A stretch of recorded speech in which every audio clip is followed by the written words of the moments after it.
Hi everyone, I'm Peggy Semingson, Interim Director of CRTLE, and welcome to this CRTLE video series on accessibility and teaching. And today, we're really pleased to be joined by Dr. Laurel Stvan, Professor of Linguistics and TESOL at UT Arlington and a longtime campus leader in accessibility, innovative teaching, and universal design for learning.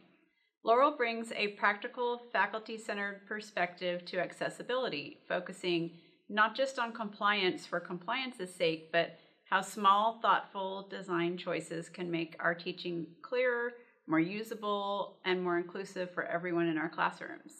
So in this short conversation, we'll talk about some common questions faculty raise about accessibility, especially around slides, captions, creation of course materials, and talk about why accessibility benefits far more students than we often realize. So Laurel, thanks for being here with us. And when you hear the word accessibility, what do you think is the most misunderstood part about what accessibility actually involves?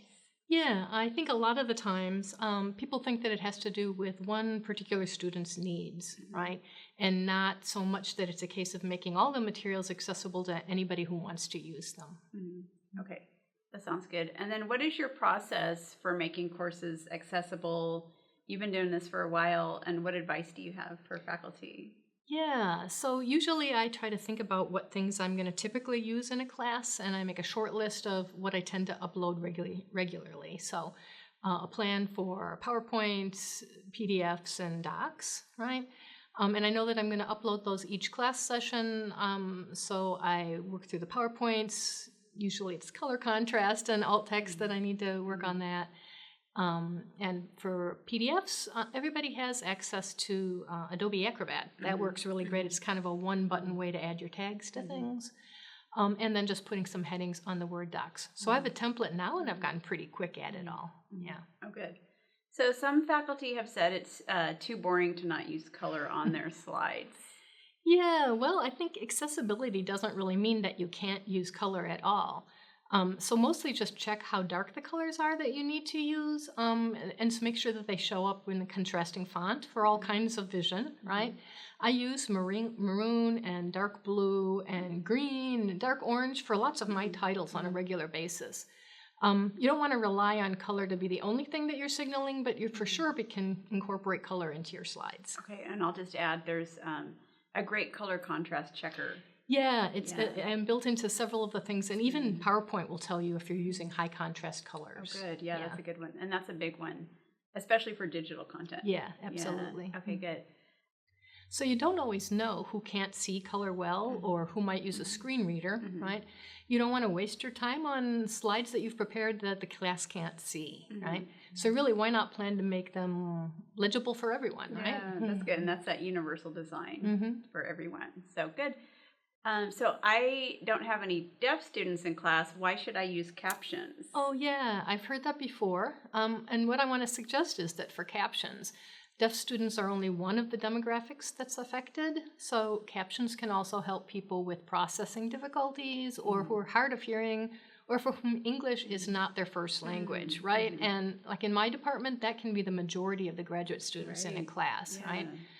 And really none of those groups are going to necessarily be reported in an accommodation letter, right? So it's not about just a special disability. And also I think that, you yourself or me as the professor might have an accent or might talk fast, right? So captions help everybody stay on track. True.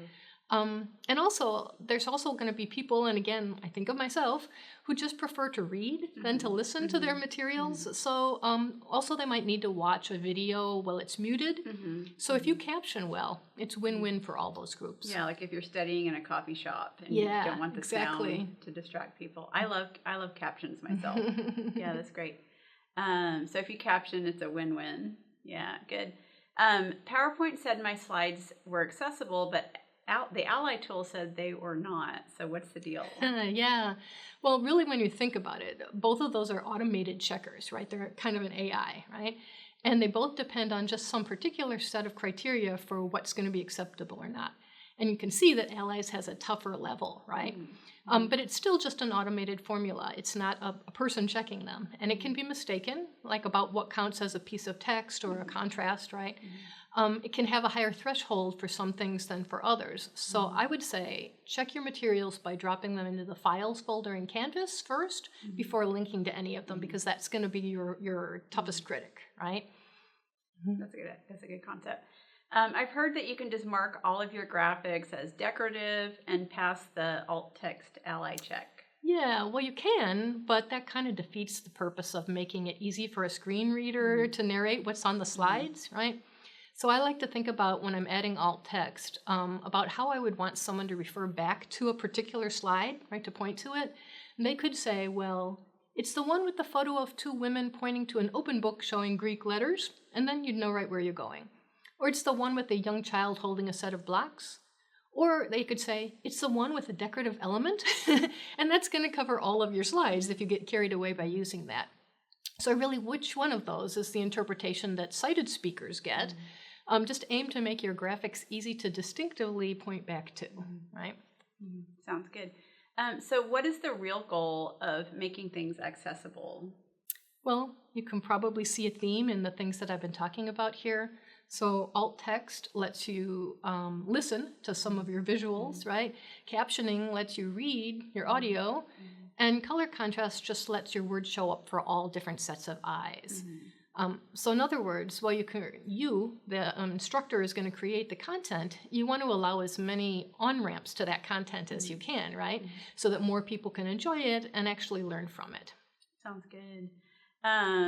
Sounds good. And then I have a few closing questions for faculty to make their materials more accessible. What would you recommend that they start with? Yeah, again, think about which kind of materials you actually use, right? You don't need to master everything if it's not a thing that you use in class, but I would get familiar with Adobe Acrobat, and especially the adding tags. It's like a one-button procedure. It's pretty straightforward. I think Megan Zara already mentioned the Laura Hopkins at the EIR office. That's a really good resource. And frankly, CRTLE, right? The people here love to share. So talk to your colleagues about what's easiest for them, but also talk to us, and we can all compare notes to find the smoothest path to making your materials work. I think talking to people like we're talking to you is a great way to learn. There are some really great websites out there, but just asking people what their process is can help. Can help with all that. Do you have any final thoughts for us today? We appreciate your reminder that we often don't know who benefits from these decisions, and that's why they matter. But we just want to say thank you for helping us. But do you have any final advice for us? I think mostly not to think of it as some sort of thing that you've been doing wrong, but maybe as an opportunity to bring more students into the discussion about what your class is doing. Because a lot of the times the people who can't make things work are not going to tell you. And this way you're kind of reaching out ahead of time and saying, here's some alternate ways that you can get the content of the class. I think just making it a habit. Yeah. Okay. Well, thanks so much. Thanks, Peggy. Yeah.